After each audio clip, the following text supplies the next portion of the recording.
Good evening, YouTube. This is Nez Lover, and I just wanted to say a few words about Mother's Day. First of all, Happy Mother's Day.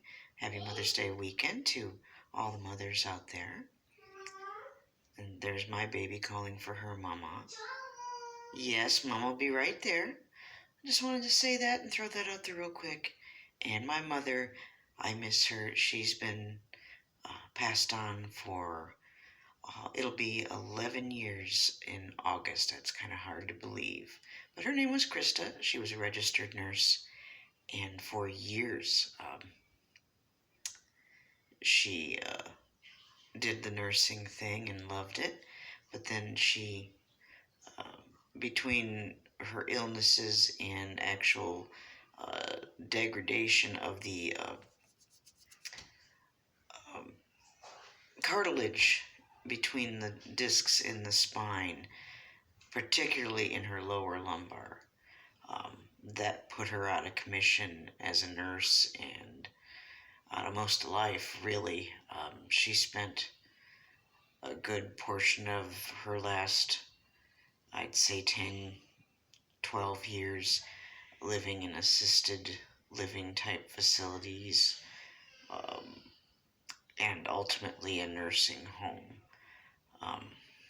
And my son was very, very young when she moved into the nursing home, so we never did get to see her there.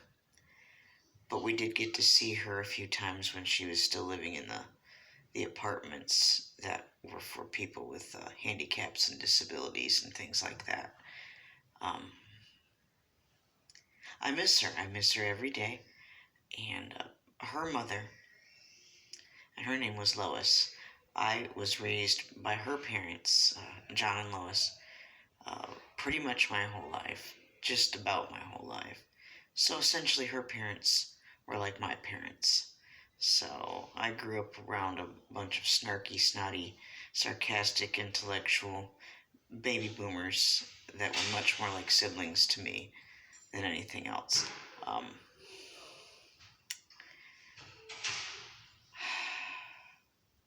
My favorite things about my mother were her cooking, her singing, and I wish I had a fraction of the talent that she had.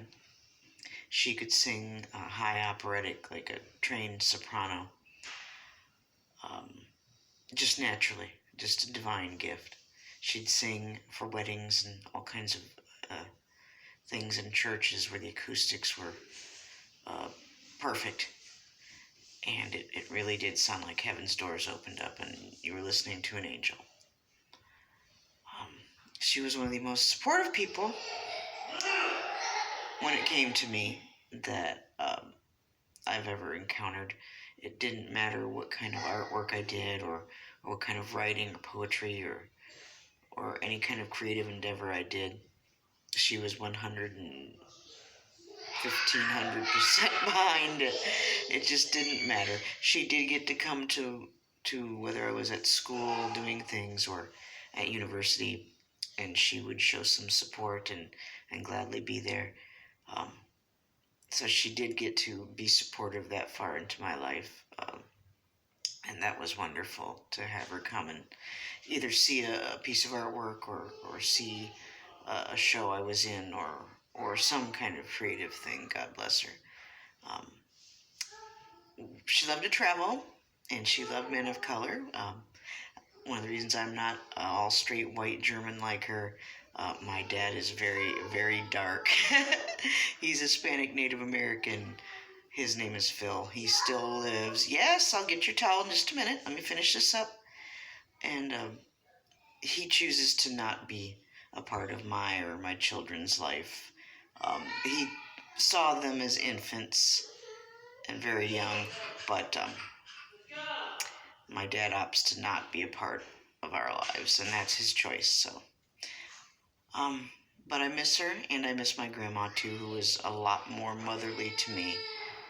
And I know they'd love Jason and Diana. My mother, got to see Jason and be around for his first couple of years, but I mean, to see the young man he is today, I know she'd still be proud of him and love him very much. And I know she would have loved Diana. I just want to say, if you ladies can hear me, I love you. I miss you. I'm trying very hard to make you proud and take care of your grandkids and great-grandkids. And straighten out this life of mine that's gone so bumpy for so long. Mother duties call, so can't think of a better way to signify Mother's Day with being in need of being a mother right here and now. So I love y'all. Hope you have a great Mother's Day weekend. Time for me to do more mommying. God bless.